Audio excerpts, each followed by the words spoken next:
Start it another বাটাই 18 day. সকালটা শুরু করেছিলাম চা আর বিস্কিট দিয়ে।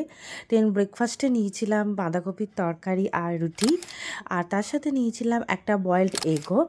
আর লাঞ্চে নিয়েছিলাম পরোটা, তার সাথে চিকেন কষা আর চাটনি। তো যেহেতু আজকে বাইরে ছিলাম, তো সেই জন্য এই লাঞ্চটা করেছিলাম, আর এটা খেতে খুবই ভালো ছিল। আর এখানে বাবা নিয়েছিল ভাত, পাঁপড়, ভেজ ডাল, চাটনি, দু রকমের তরকারি।